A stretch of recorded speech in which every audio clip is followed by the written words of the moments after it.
Hi, everyone. I have been doing some thinking lately about being interviewed by FBI. And so, what do they look for when they're interviewing you?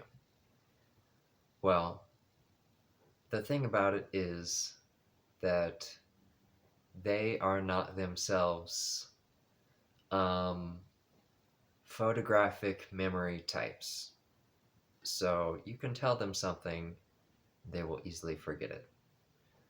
Such as there were several terms that the lesser agent who spoke to me said in certain ways, like he said DNT, and he kind of, I don't know, introduced himself very briefly and, you know, was easily caught off guard. Whereas the other one was just like, Mike Teeterton was just like intently watching. But what was he watching for? When he received his training, they taught him to look for someone who isn't looking at you. So, someone who looks up and to the left is going to be uh, someone who's lying, or someone who looks up and to the right isn't lying, or vice versa, whatever it is. That's what he's looking for.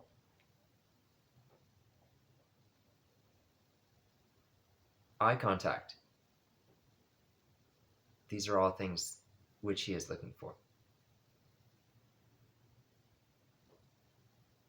And so, a lot of times it will be, you know, they're not really working together. They're just like two people who happen to work together. They're not exactly,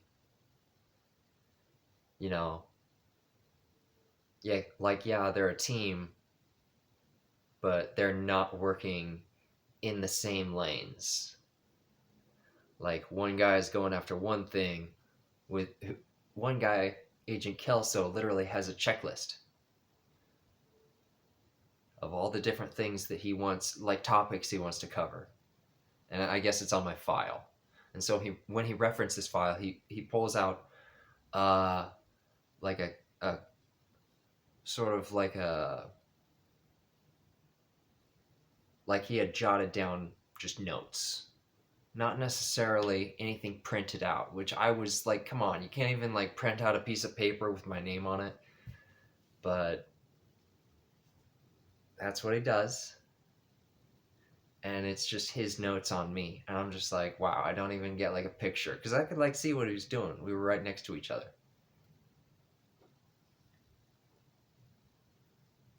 And so he does that about halfway through the interview.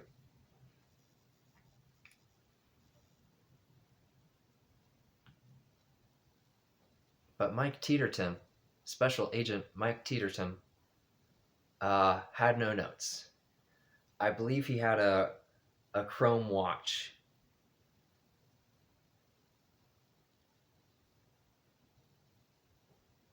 He was left-handed, or that's what I assumed, because his watch was on his right hand. What is it? Yeah. Agent Kelso did not wear a watch. Agent, Special Agent Mike Teeterton wore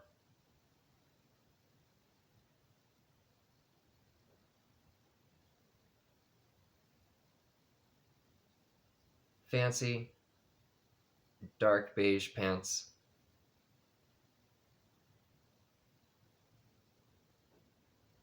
I think Kelso had like a, let's see, Agent Kelso had like less formal attire, and Mike Teeterton had more formal attire. The exacts of it, I mean, who cares? that clothes on.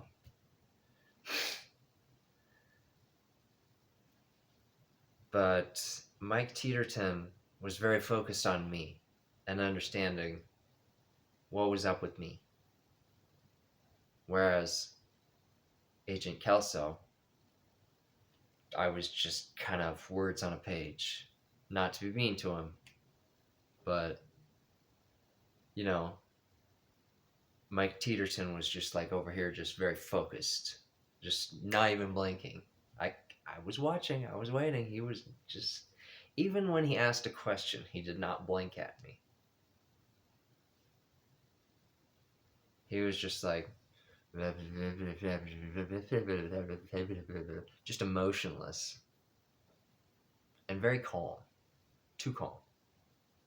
Not like he's on drugs, but like just like this is his favorite thing to do is pick on a 23-year-old when he appears to be between 46 and 51. We'll be respectful, but probably like 51 or 52.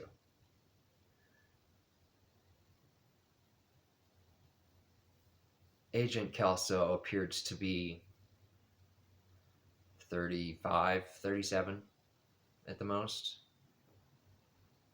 Maybe 33.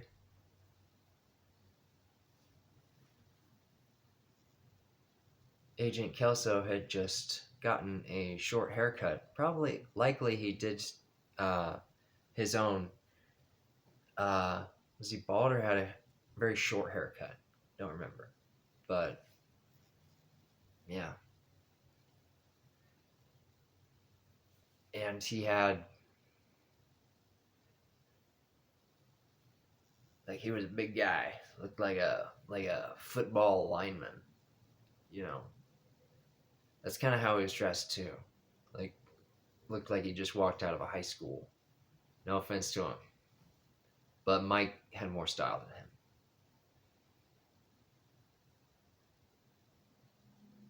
I thought it was funny that there were more people in the little square, like the entrance area. There's more like security. Like I remember, I think there was, if I'm remembering correctly, one black guy at the very left end of his little area, and then there was sort of like a little conveyor belt, and so it was just like a little belt, and it was just like the TSA, but they were all on their side of the bulletproof glass, and it wasn't like thick glass, but it was. I would assume it's bulletproof, I guess, but it didn't look thick. It looked like really fancy, thin bulletproof glass. It's like what?